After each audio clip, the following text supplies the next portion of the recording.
Hey, Joy here. Rachel and I would like to welcome you to You're All Right, Get Up, podcast full of laughter, personal stories, encouragement, and often a show about living life. As a disclaimer, our podcast does not offer professional therapy or treat illness. We are a motivational, supporting podcast sharing our life experiences, stories, and laughter. And don't forget to listen to our Wednesday What to get your midweek boost. And we would love for you to check out our sponsor tab and consider joining us. If you have questions or need any additional information, please check out the sponsors tab on our website or contact us at info@allrightgetup.com. And we'd like to give a shout out to an amazing company and sponsor, Endeavor Promotions out of Birmingham, Alabama. Danny Kirkland has done an amazing job of our promo items, and we encourage you to check out his website, endeavorpromotions.com, or he can also be reached at 205-540-8292.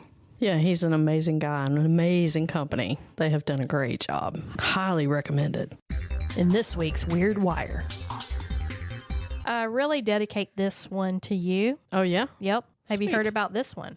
About the question mark seen in space? No, I have not. And I do love anything about space, as people will soon find out. Whoa. Whoa. I know you do. That's why I decided to use this one for Weird Wire. Even though it's not. Y'all. This is probably what sign I need in the sky next time I'm making a dumb decision. Just a question mark. Like, what the heck are you doing? Right? Oh my gosh. So we need to describe that. Would you like to go? Well, imagine a question mark in your mind. With a little squishy, just a little bit squished on the top. Yeah. It's not quite curved. Right. It is curved, but not a clear curve. Yeah. So imagine that in your brain. Then close your eyes. Imagine it in the sky. In the sky at nighttime with other stars around it. Yeah. It has a little bit of an amber color. I was just about to say, It looks like it's on fire. Yeah. And that's Southern for fire. Pretty amazing. That is amazing. The James Webb Space Telescope recently captured a stunning new image of what scientists call a pair of actively forming stars. Wow. They're getting married. Whoa. Congratulations. Aww. But eagle-eye viewers were quick to seize on an even tinier and to somewhat more intriguing detail at the very bottom of the frame, an orange formation in the unmistakable shape of a question mark, tail and all. Wow. The photo, which is actually a composite of a half a dozen infrared images, went viral on social media sites like X and Reddit after European Space Agency, one of the three agencies behind the telescope, shared it late last month promoting the ECA to clarify weeks later that it's not a hoax. Wow. That's just incredible. It is. The image itself is incredible, but also incredible that they can actually go out as far as they can go and see these things. You know what I mean? And be able to put like a dozen images together. It's really neat. And I like what this one Reddit user wrote. The aliens know we found them and now they're just messing with us. Right. Somewhere next to it, it says, "Who dat?" Yeah. When are we coming for you? Right. Now, I'm about to read a next sentence from this article, and I'm not going to pronounce it correctly. So don't email me or make it known I don't know how to pronounce this. The photo shows a tightly bound pair of young stars known as Herb Harrow, 46/47, surrounded by a disk of gas and dust and dotted by distant galaxies and the stars in the background. And then you can see off in the distance, very small, the question mark in space. It's absolutely gorgeous. It's very pretty. I would love to have that. Yeah. It's so gorgeous that it doesn't even look real. Really, absolutely. It's brilliant. Object appears to be two or more galaxies merging. The intense process through which galaxies collide, the Milky Way itself is a byproduct of one such merger. It looks like a group or a chance alignment of two or three galaxies. That's pretty cool. That is very cool. The upper part of the question mark looks like a distorted spiral galaxy, maybe merging with a second galaxy. How cool is that? That's amazing. Just absolutely amazing. Yeah. I encourage you to Google it. The image is outstanding. All right, you ready for a story? Oh boy, yes, definitely. Well, this one is an interesting story for sure. It's about my mom. I love those. An amazing, amazing lady, of course. My mom loved air conditioning. I do as well.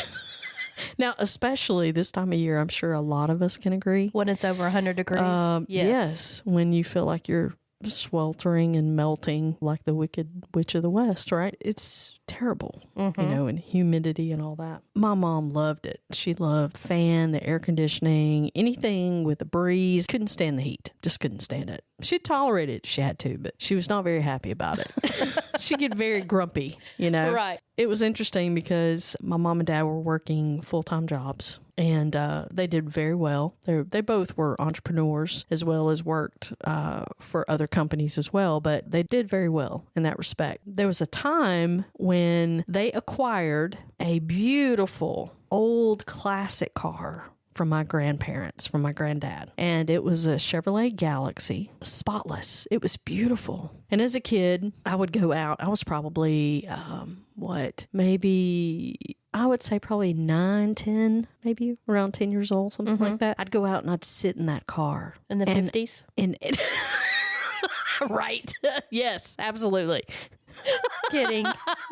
I would go out and I would sit in that car and I would take the steering wheel, daydream, and I'd roll the windows down, and it had roll the windows down. You heard that right. And it had like all the classic knobs and functions, the old fashioned radio that, yes, you had to turn the dial. I'm giving away my age a little. So the car was just beautiful. It was spotless. And we all loved it. Now, this car did not have air conditioning. Okay. Oh. No, it would if you roll the windows down, but it was beautiful and it was spotless and it was amazing, but it did not have air. And Mama had a business. She ran a flower shop and she was very good at, florist type stuff. But she took on a job also in Pell City working for the courthouse there. And so she had to drive there, of course, to go to work on occasion during the week. Her drive was probably, I don't know, I'd say about 30, 40 minutes. So not quick. Not quick. And on hot days when she had to drive that car, kind of dressed up to go into the office, and that didn't work out very well. Daddy drove a van most of the time when he would actually run his errands, or whatever you want to call it, routes. That's the word I'm looking for. So when he would run his routes, he was always in his van. One day, my mom comes in, and she's just sweltering. My dad's already home. Whew. Claude, I just don't know. It is so hot. I am sweltering. Look at my clothes. Look at this. I am so soaked. And I just got off and I was coming home. I wasn't just going into the office. I was coming home, and look at me. It's already coming through my shirt. It's like through my clothes. Wow. I know, honey. I'm so sorry. I know it's hot. I know it is, I just, I don't know. Maybe we can, do something else. Maybe we can, get a different car at some point and have really good air, in it and that type of thing. Of course, Dad, he was thinking, okay, we're going to keep the Galaxy. Right. And just get a little car. Back then, you might, I don't know, $2,500 or $3,000, might get you a pretty good car. So that's what he was thinking. Now, did he have air conditioning in his van? No. But he didn't need it. He loved, even if he had air, he would roll the window down. I mean, I do too, up until about June. Yeah. Now that's just the way he was. Even in the house, he, of course, he would use the air, like air conditioning, but he would turn it usually up to where it was like, I don't know, 75 or... No, sir. Yeah, or whatever. But in the car, unless he was just going somewhere where he had to appear a certain way, whatever, he didn't use the air. Wow. So on his routes or whatever, he'd roll the window down. And as a kid, I would go with him some on his routes. I just got used to it, and would certainly just ride in the back of the van. And, you weren't used to it at June Fest. Right? Oh my gosh. Yeah. Don't even get me started on that. I love those people, but yeah, don't get me started on the weather. That was hot. Yes. I'm certainly not used to it now. Like my mama. So Mama was, of course, she had a little bit of a different idea. She knew this guy that she worked with, and he would basically hound her constantly about this Galaxy because she drove the Galaxy into to work. The guy's coming up to her and he's like, yeah, you know, if you ever want to get rid of that car, I would love to have it. I would be willing to pay you guys. It's just a beautiful car. Yeah, my mom says, I know. It's a great car. You know, we love it. Well, you know, basically saying, I've just got to have a car with an air conditioning. So she tells this guy, well, that would be fine, but, you know, we can get the money, but I just got to have a car with air conditioning. Just have to. It's so hot, and I can't stand it. It's so hot. He says, oh, okay. You need a car with air conditioning. Huh. Well, you know, he's like, I just happen to have one. Really? She says. And he says, yeah, I have a car you might be interested in. He said, let me check on that. He's like, I got to call somebody. He's like, this afternoon. But he's like, let me check on that. Now I'll get back to you tomorrow. Oh, okay. Your mama gets a little bit excited, right? Right. Because she's thinking money and air. Okay. So, hey. Best of both worlds. Best of both worlds. No telling where this might go. She goes home and walks up to Dad and says, you know, hey, Claude, I talked to this guy today. You know so-and-so. And, oh, yeah, I know him. Well, you know, he was telling me that he might know somebody that has a really great car with air conditioning. Oh, really? Really? That'd be awesome. You know, he says. She's like, yeah, he's going to get with me tomorrow and give me all the details. Okay. You know, so just let that ride. Next day, she goes into work, and here comes that man. He walks up and he says, hey, so I went and called that guy about the car, and so they do have it. They have it ready to go and everything. So if I can get you that car, would you guys be considering, you know, selling me the Galaxy? Yeah, you know, Mama's jumping like all over it. All for it, you know. But she doesn't know what kind of car this is. No, okay. No, not yet. She just is focused on the air. Air, yeah.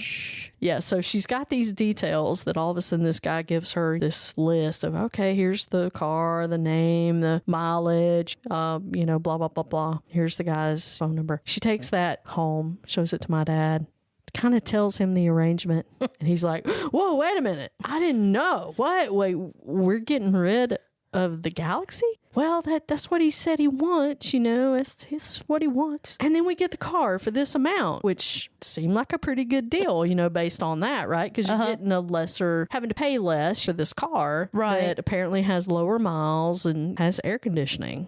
So, of course, my dad, he has to mull this over. This is his dad's car, and he's struggling a little bit with it. I don't blame him. So, of course, as beautiful as that car is and was, and we all loved it and had a hard time letting go of it, they made the deal.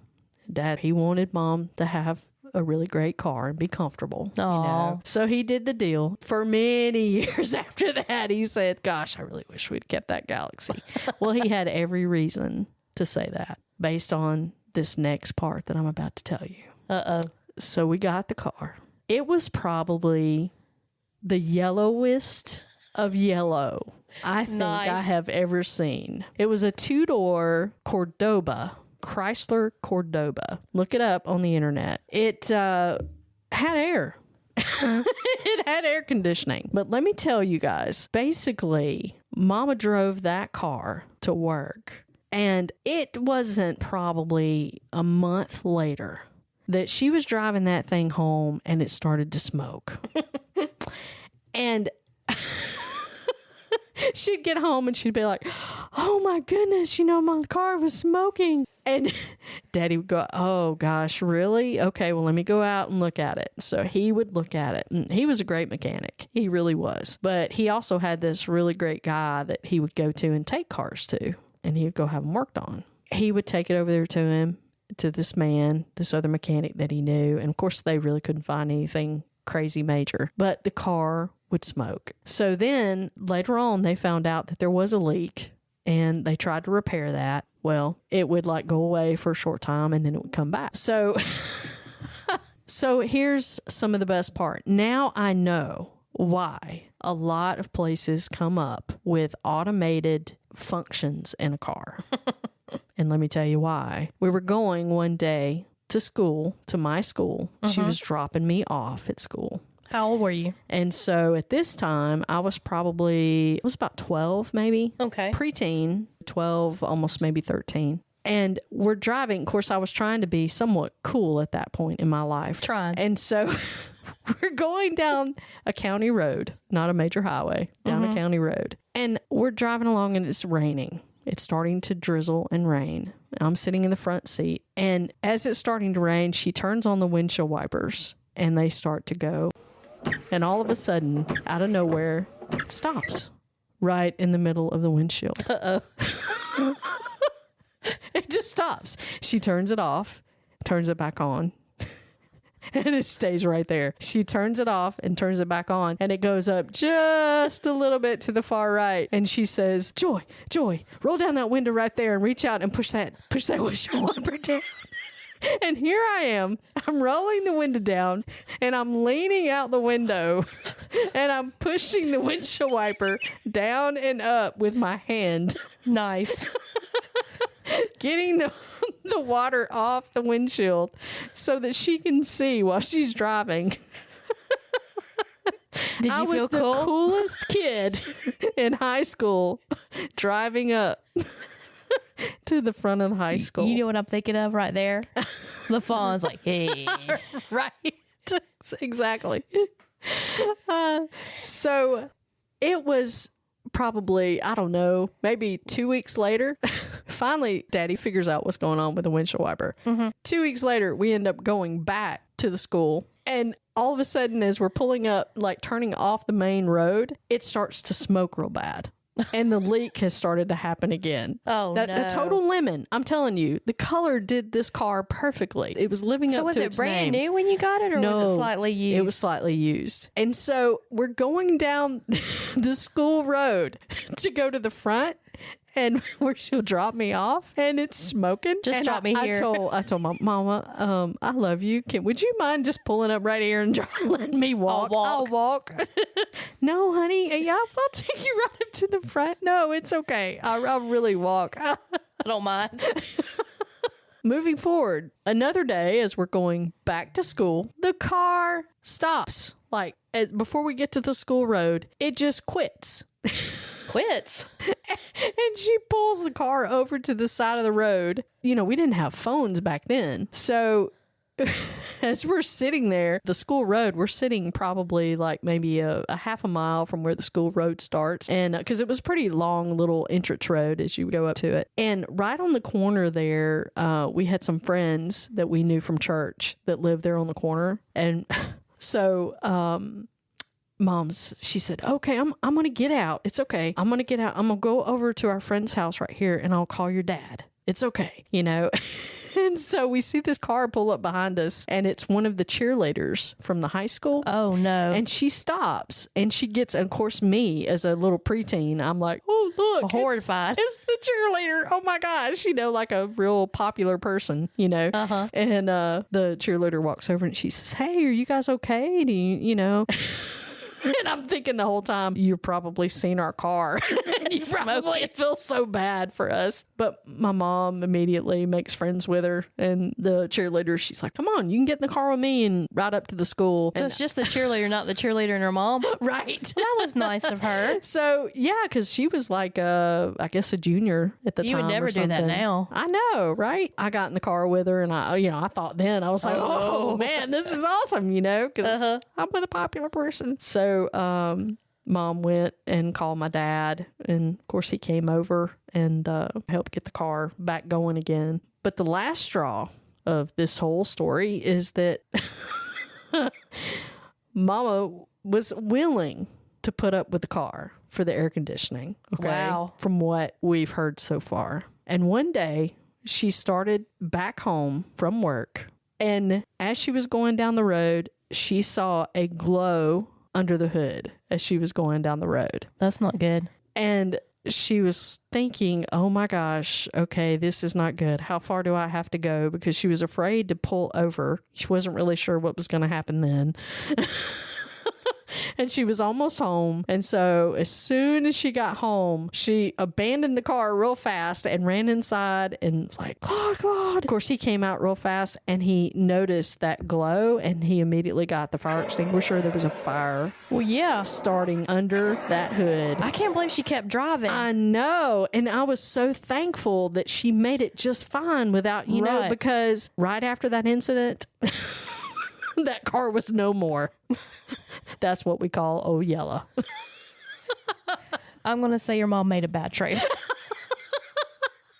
Oh my gosh, you just don't know how much we just loathed that vehicle. It was terrible. So how long was the duration that you owned Old Yellow? Oh, it was, well, let's Did you make it a year? From the age, it was almost probably around 2 or 3 years. Oh, you made it a lot longer than I thought you did. Okay.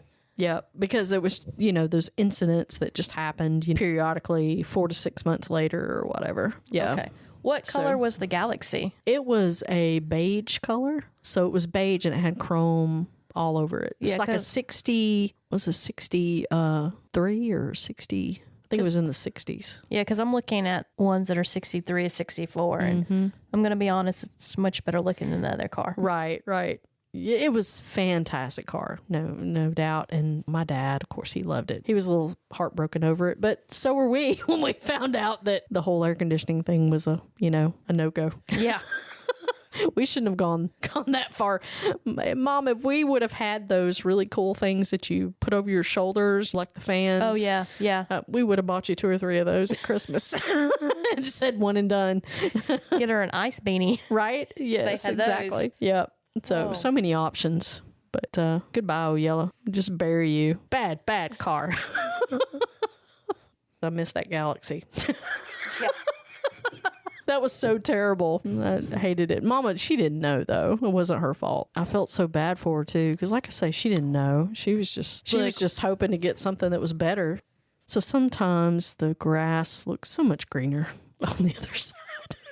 And maybe a little cooler, too, to be truthful. I've often looked at the other side of that fence, and it always looks so much better. But, sometimes we decide to make a choice, and it ends up being the best thing. And sometimes we make a choice and it ends up not being best thing. And this particular time with this car, it was not the best. But that's how we learn. That's how we experience things in life. And we know at that point that, it doesn't always have to be the best. Because oftentimes, if we had the best all the time, man, that would be boring. We'd never learn anything, would we? So I would challenge you today to just remember that don't look on the other side of the fence. Just look at what's in front of you. Live in the moment for right now. Take a deep breath. Remember who you are and be good to yourself. And that's what truly matters. Remember, you are stronger than you think. Don't give up. If you feel overwhelmed and you can't do it on your own, reach out to a caring friend, a pastor, or counselor. And if you feel like you've reached rock bottom, the National Suicide and Crisis Lifeline has caring people available 24/7, and they can be reached by dialing or texting 988. Stay true to yourself, embrace the power of kindness, and know you matter. Till next time, friends.